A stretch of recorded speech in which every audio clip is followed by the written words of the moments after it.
Welcome back to another episode of the Deductionist Podcast, ladies and gentlemen. I hope you're all having a wonderful day and it's treating you marvelously and you're succeeding at everything that you do. I thought I'd double down on the positivity. Board's in already. God bless him.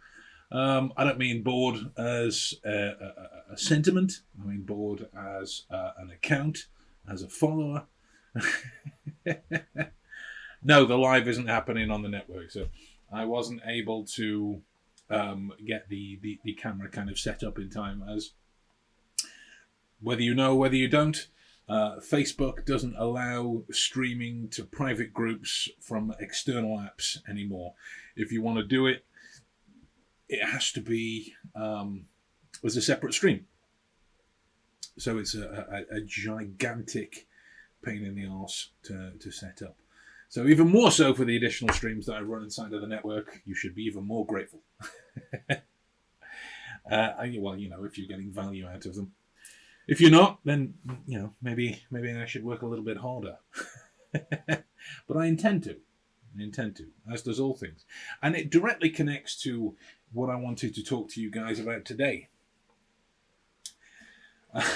My wife said I should name the episode The Unbearable Weight of Massive Talent. But I was like, maybe that's a bit too much connected with the copyright areas, you know, kind of related to the Nicolas Cage film. The main thing that I wanted to say about this one is we have lauded the skills of Sherlock Holmes, namely that of having a phenomenal, infallible, really good memory for however long we've been doing it. It's easily over 200 episodes now. Easily over 200.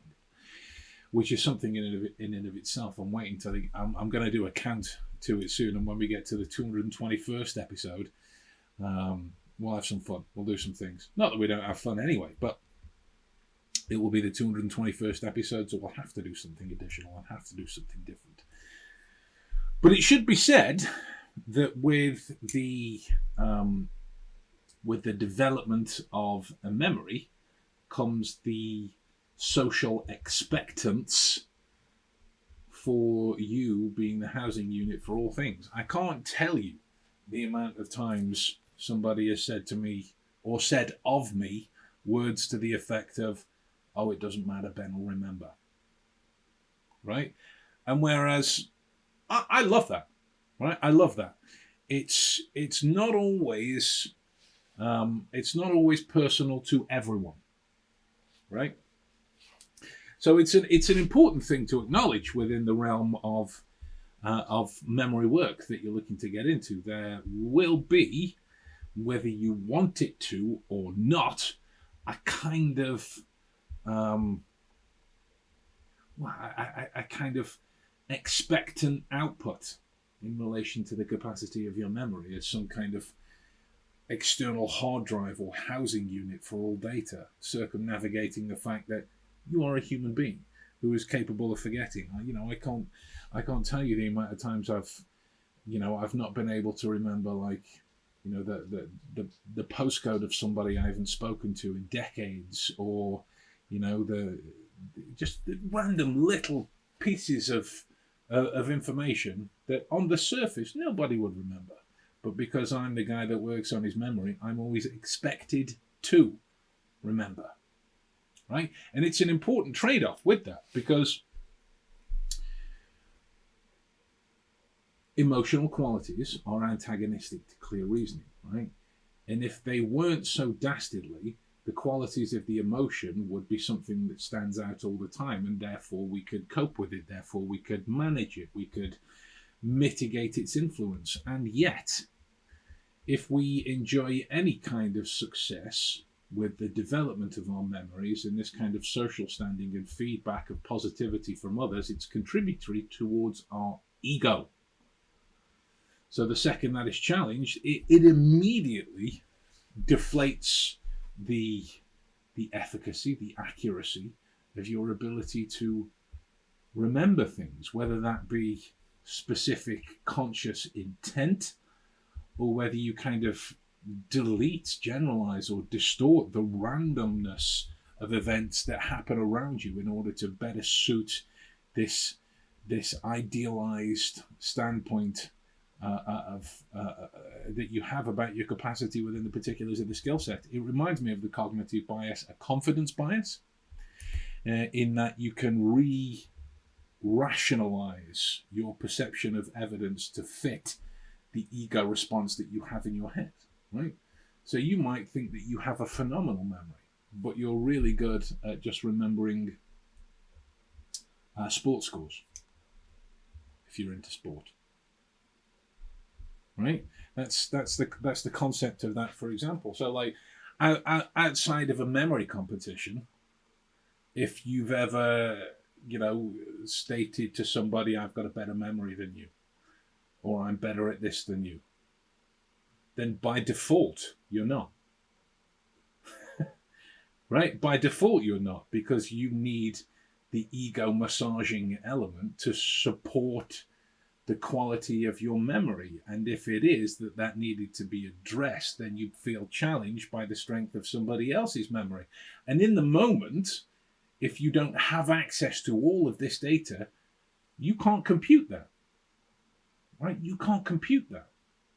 So when I say that having a good memory comes with an unbearable weight, it does. Because it's the management of things between your emotions, your techniques, your engagement, your whatever it is, your ability to navigate the ebbs and flows of day-to-day life, to remember as much as you need to, sure, but in those moments where you're human, when you lose your glasses when you're wearing them, or you misplace your phone when you're on the phone, right? These things happen, right? These things happen. And entering into that kind of emotional quality construct around it is only going to be damaging towards the overall skill, right? I was reading on neurosciencenews.com. My wife, of all people, sent me this article as she thought it would be of particular interest to me. And I can put the link down in the comment section below. And it was basically about this new computer model of sorts, where researchers have developed this thing that mimics how the hippocampus stores new episodic memories without erasing old ones, right? So when you think about it, the hippocampus, the CA3 region of the hippocampus, it acts as an anchor point for memories, which allows efficiency in storage, but more towards the areas that are around it, right? So the CA3 area, it plays a significant role in not only the formation of memories, but how you spatially navigate what it is that you're storing, right? So the CA3 itself, it is the hippocampus rather. It's divided into a bunch of different subfields. Unsurprisingly, with it being CA3, there is CA1, CA2, CA3, CA4. Right, the CA3 region is between CA2 and CA412. Right, and when you think about it, the unique features of it, it's something that contains very specific cells, and the formation of the structure is with dendritic spines that are called thorny excrescences. No joke. Right? That specific area, the CA3, it's involved in encoding, it's involved in retrieving episodic memories, it helps form spatial representations, right? It's crucial to the stability of your memory, with which emotion can knock it off. Right? So the CA3 region, it's got this kind of, Board said it, a rich network of kind of excitatory connections which allow it to generate coherent population synchronies like gamma and theta waves, right? Which, if you know your brainwave states, if you've studied with me at all, you know about the impact of those on our ability to think clearly and take in data in different states that we exist in. If you look at it from an input-output perspective, the CA3 area, it receives inputs from the entorhinal cortex. Just to qualify, I've never heard that said out loud. So, you know, some people will say things like, I am the epitome of, when it's really epitome, because they've never heard it said out loud. And, you know, it looks like epitome. I've always called it entorhinal. Right? I used to know people that would talk of the parietal cortex as the parietal cortex because they've heard similar IE sounds made with that. So the entorhinal, if you want to look at it, is ENTORHINAL. Right? It's the perforant pattern from the dentate gyrus. The dentate gyrus. Mossy fibers involved.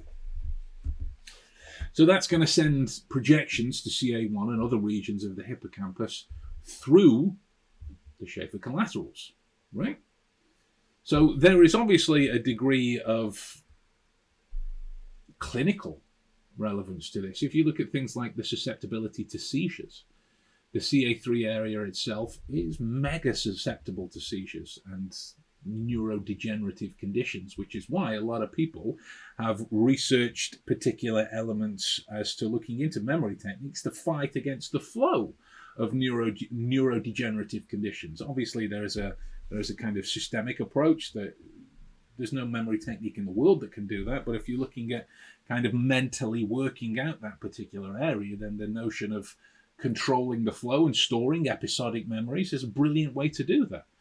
Right, and if you look towards its role in memory itself and its susceptibility to damage, CA3 is a major focus in neuroscience. It's a major focus. So this model, it maintains that, it maintains more that the stability of our memories can be seen through organizing new experiences without disrupting existing ones, which is why I mentioned before. If you are entering into this kind of egoic state of thinking, information we need from a deductionist standpoint to be literal. Whereas if we are used to reprocessing data in line with whatever feelings we have, that's fine if that makes you feel whatever you want to feel in that particular moment. Nobody's saying don't do that, but for the sake of the deductionist way of doing things, the information needs to be exactly as the information is, not with any kind of interpretive angle to it. So if you can take in new experiences without disrupting the existence of previous ones, like you were adding additional books to an extra shelf, or a library in my case. Here's a fresh thing that's popped up. Memory-wise, Maddie gave me the exact stats on the number of books one needs to have in order to call yourself the owner of a library. At this moment, I can't remember the exact number. I could Google it to find out. But listen to this moment. I can't remember something. Does that mean, therefore, I don't have a good memory? No. It just means I'm human. Just means I'm human. I'm talking to you about an article for a specific area of the brain. We're doing neuroscience heavy stuff. To skip back to data, my brain's obviously gone, man, that's not important. Focus on what's needed. Right? When you look at what the article means about memory stability, the hippocampus, the CA3 area, right? It's this anchor point. So it means that it helps to organize and store new experiences without affecting the stability, the data, the information that's contained in the previous ones, right? So this study with the computer model, it mimicked how the hippocampus stores new episodic memories. The model showed that the brain can integrate new experiences into the existing memory network without disrupting or affecting these previous ones, but it takes self-awareness and self-organization to be able to do that, which is the emotional qualities or antagonistic to clear reasoning part. If it is that you are leaning too far into your ego, too far into any particular cognitive bias, whether it be anchoring, availability, or anything else that exists in between, those are mainly the most prevalent ones, outside of the many different versions of a confirmation bias or cognitive dissonance. If you can mitigate all of that, you're on your way to a perfect memory, but it comes with a massive cognitive load. And if you know anything about CLT, the human's ability to navigate a heavier and heavier cognitive load comes with additional struggles and additional challenges to our processing systems and our ability to think clearly in the moment. Hence, emotional qualities are antagonistic to clear reasoning, right? So if you look at the computer model, it's based on principles of self-organization, which allows the brain to, I'm kind of overusing the same word, but it is efficient, accurate, clear, precise, significant, relevant, logical, fair. We've done the 9 standards of thought before, right? But it's efficient in storing sequences of events after a single exposure, right? So it's crucial for maintaining a coherent memory system. So what we're looking at from this is new information comes in, we can either integrate it with old to formulate new opinions or hold it alongside in order to hold a breadth of points of view on a particular topic, which for us is huge. If we can think from many different positions and different opinions about this same thing, the deductions that we'll come up with can only serve a more accurate connection towards inductive reasoning as a result, right? So if you look at CRISP theory, this is really going to tax me now. The model itself, from the computer model that's replicated the hippocampal storage, it's grounded in CRISP theory. And CRISP theory explains how the brain can store new information reliably, right? So CRISP theory is contextual representation and integration for sequential processing. Yeah, I believe. Right? By all means, fact check me on all of this, because I'm working from memory. Right? So this is, let's think about the key aspects. The clay from which bricks can be made. So CRISP theory suggests that the brain encodes memories in a context-dependent manner. So this means that each memory is stored with specific contextual details that help distinguish it from other memories. The one I always use in a training standpoint is, so you've seen something doing this in a corner. It's orangey and warm. You touch it for long enough, it will burn you. It will hurt. So from that context, you get several elements.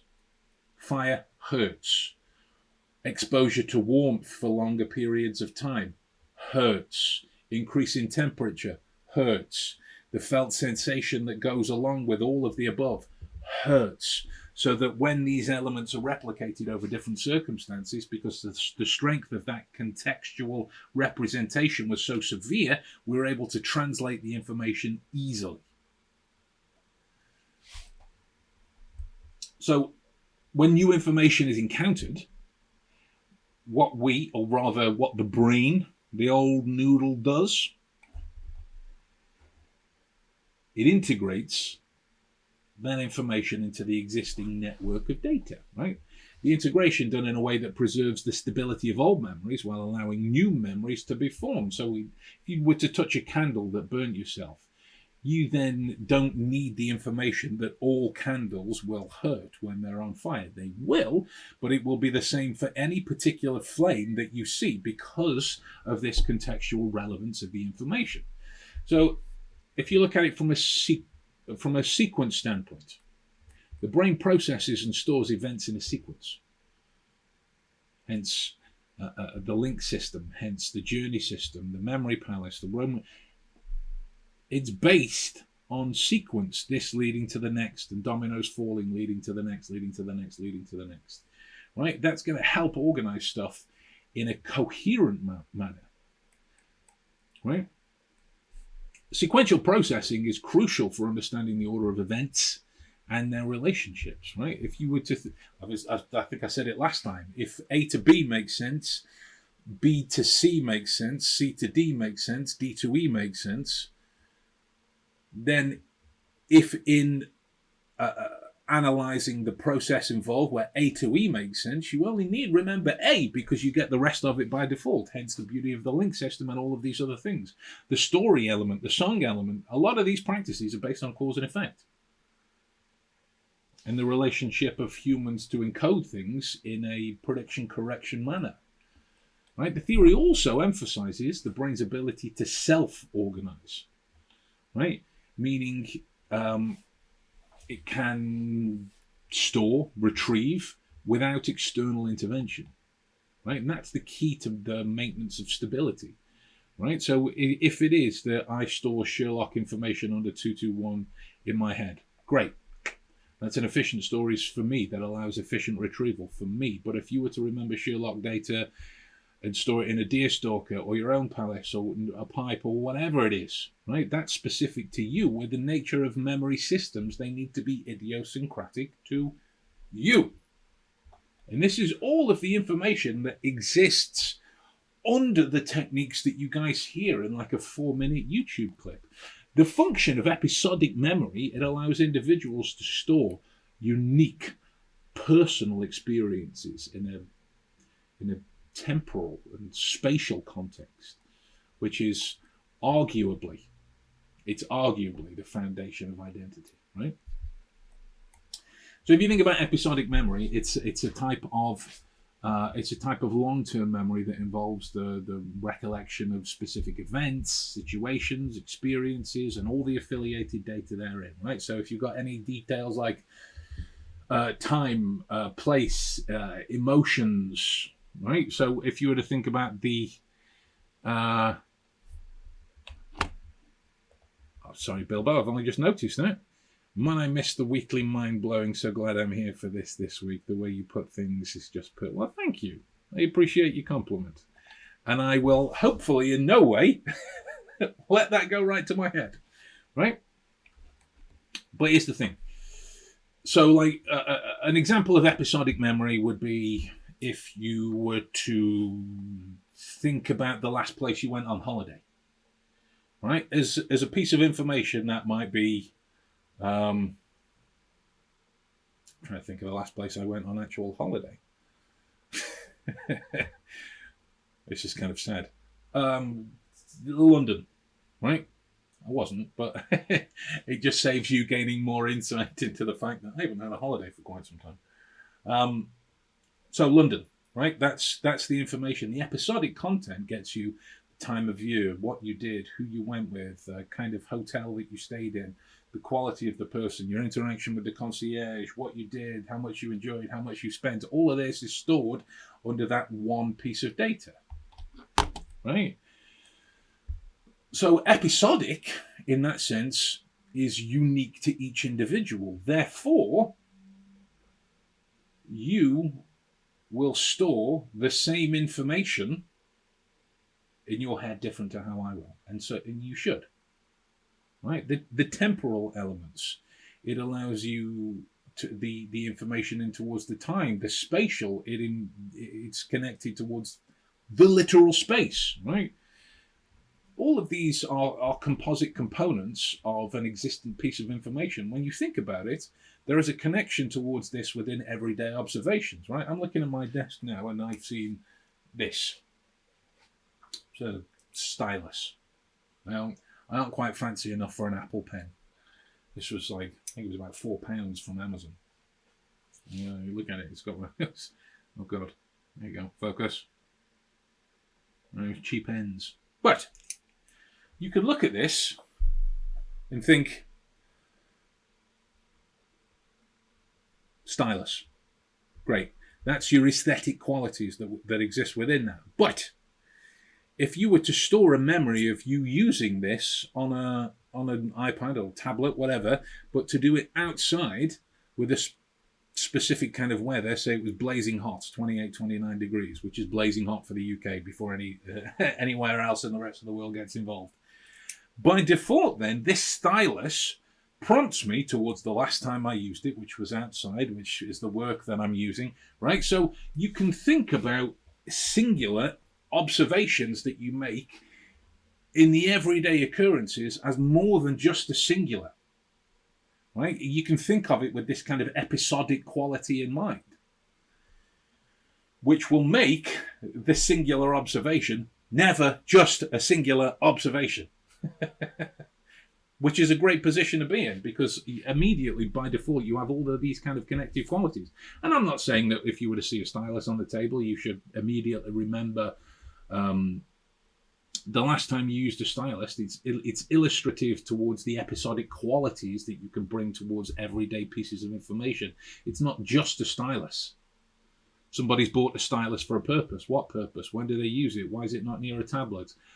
Yada, yada, yada. All of these contextual, temporal, spatial qualities that exist attached towards data can be within that. However, when you enter too far into the emotional side and the thinking, oh, I'm so smart, I've noticed everything more than everyone else, I'm so glorious and wonderful and better than these people, in those moments, you are the worst. If you want to think of it as a ranking system. Because you're all focused on the self. You're not open to data. You're focused on your own interpretation of the data, not the sake of what the data interprets to you. Right? So, I'm a little bit out of breath on that one. I'm going to have to have a little bit of water.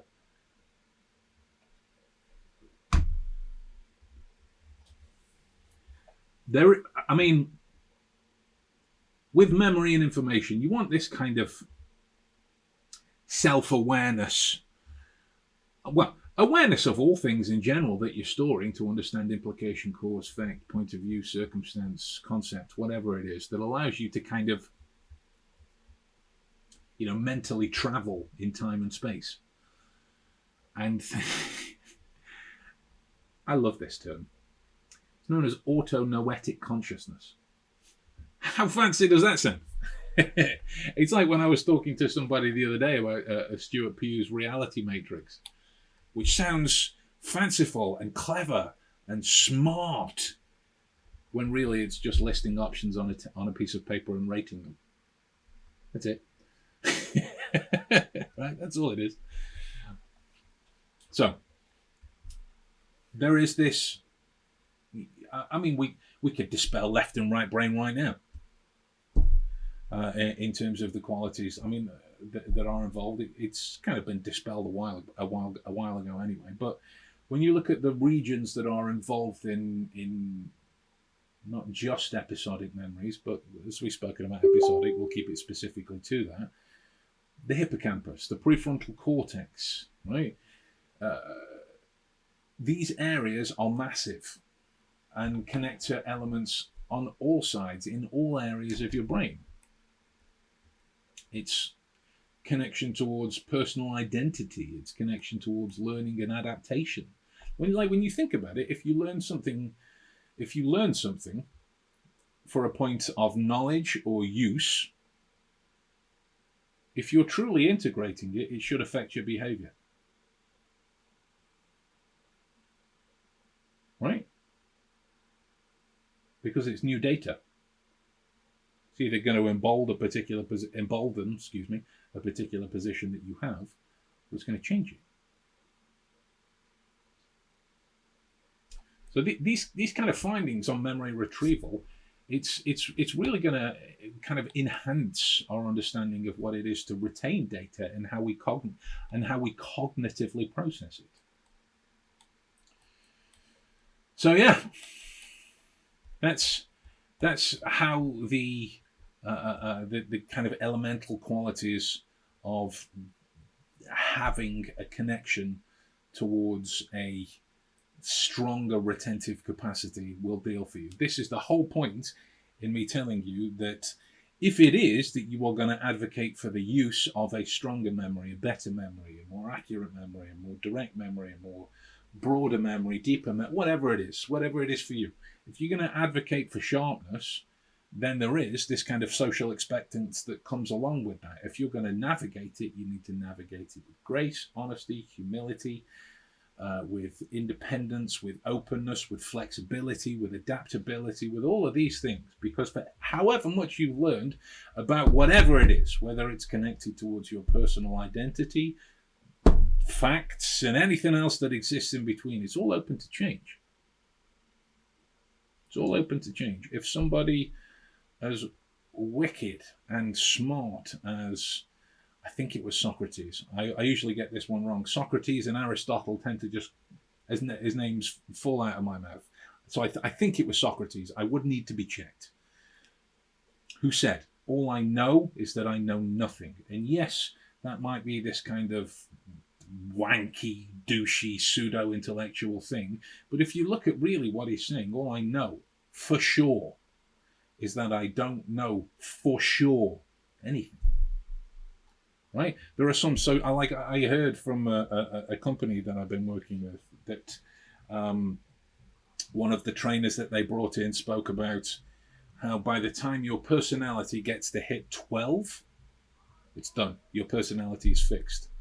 And you're like, what? Think about how much more you experience on the journey from, 16 to 18. Just those 2 years and all of the changes that come along with that as the affectations towards your personality.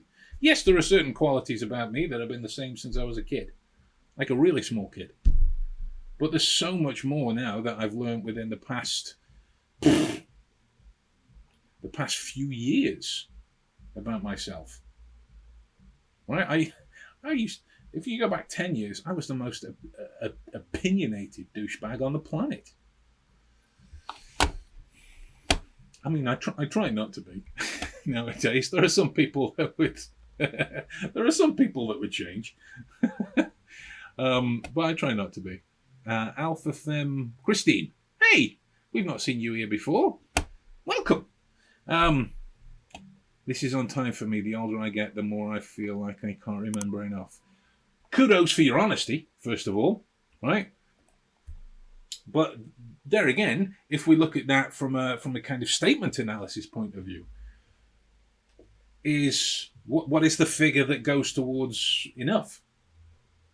Right? Is it just that, and I'm about to ask all of these things, just putting variations to the thing that you've said. They might all apply to you. None of them might apply to you. So bear with me. It might be that a couple of people have gone, oh, how can you forget this? Or somebody's put pressure on you and you've forgotten, or somebody's thrown a lot of information at you at once and your brain goes, I don't know how to deal with it. Right? That's how can I phrase this? That's a focus on the struggles of what you can remember. If you look at what you already remember and compare the volume, I would be willing to bet that specifically just from a volume perspective, what you remember vastly, wildly outweighs what you don't. Why do we not celebrate that for ourselves enough? It's because of this kind of social standing, this social expectance. So it's even more so when you go, I'm going to teach you how to remember something. For somebody to do that, there's even more of a social expectance. Or if you're going to say to somebody else, I'm going to work on having a better memory, or learning a language, learning an instrument, learning a hobby, skill, new job, whatever it is. If you're going to learn something, there's this, I mean, it's mostly playful, sure, from friends and family. But it affects the quality of our ability to retain. So, and yes, I've said before, this kind of there is research that goes into the fact that self-talk is a way to aid our memory, but you can't talk yourself more retentive. That's nonsense. It's more about learning a new behavior around memory. I said this before on one of my one of my videos when I was when I was wandering around Austin, of all places. Memory is a choice, right? So if it is that you're going to go after having a good memory, I love you for that. I love you for that. We are kindred spirits. And like I go after learning all day, every day. So I'm kind of in this constant state of infancy with all things. Right? On the one hand, I've learned a bunch of languages to tourist level fluency. But the second I go a little bit further, and I do this every day, I'm constantly in this state of new, wow, the world is so bright and shiny and colourful, and learning new things. So yeah, that's. I mean, it might feel like you've just listened to a beardy weirdo rant about memory and personality and all things, but they're intertwined, right? So yes, we focus on the skill set of Sherlock Holmes on the podcast. Do you have to be a mega dork to appreciate that? No. I mean, it helps, but you don't have to be. But what we can't get away from the fact is that any piece of information needs the human to integrate it in order to know how effective it is, right? So if you were to, I'm learning the harmonica, right? Which is horrible for me because I'm finding that my asthmatic lungs, terrible though they are, is really hard to control my breathing around to get all these wonderful tunes out of. But, I'm trying. However, it doesn't matter how simple it's broken down or how slow the beginner song is that I'm learning, that if I only do it once every week, then I'm only going to get once every week's quality out of it. So that is an option for person A to self-reflect and go, I'm shit at the harmonica. Or person B to go, I need to think about the episodic qualities of the memories that are attached to my ability to practice the harmonica a little differently. Right? It is like, you hear this all the time, and I was talking about it with a bunch of mates the other day. We're all quite strong, loud personalities, to be fair. Each other's in our own way, and there are some of my friends in the friendship group that watch particularly controversial podcasts for fun. They enjoy the cringe-like quality of it, and then this quality of being the alpha male thrown up, being the alpha in the, what was the other one? Sigma, being a Sigma. I still to this day don't know what that means. But if the encouragement is for all males to be alpha, it shouldn't be, because that's just nonsense in and of itself. However, but if all males are alpha, then alpha doesn't exist. Right? It's like happiness. Happiness can only exist if sadness does. Otherwise, it's just a nice feeling. I have to practice. Oh, let me put this comment on the screen. I have to practice over and over. I'll get it, but it takes me a few times to make it stick. 100%, Christy. That's a thing that that we all have to go through. Arguably, if we can, look at something once and then pick it up perfectly, we are secretly a robot, and Isaac Asimov has some questions to answer. Right? But we're humans. It comes with a learning curve. The key to this, with all things, is to give ourselves room to learn. Right? To give ourselves room to learn. Which is why my wife wanted to name it The Unbearable Weight. Yes, because it was fun. Yes, because it was quirky. Yes, because the film is bloody brilliant. Nicolas Cage is fun. But there is a weight that comes along with good memory or good anything. There is a weight and expectance that comes along with that, so that if you struggle at anything within that, the social expectance can make it worse. That is all. So yes, I'm gonna climb down off my soapbox now It's been wonderful to talk to you all this evening. Thank you for stopping by. Thank you to those that have joined in. And hopefully I'll see you again next time. But yeah, I'm going to love you and leave you guys.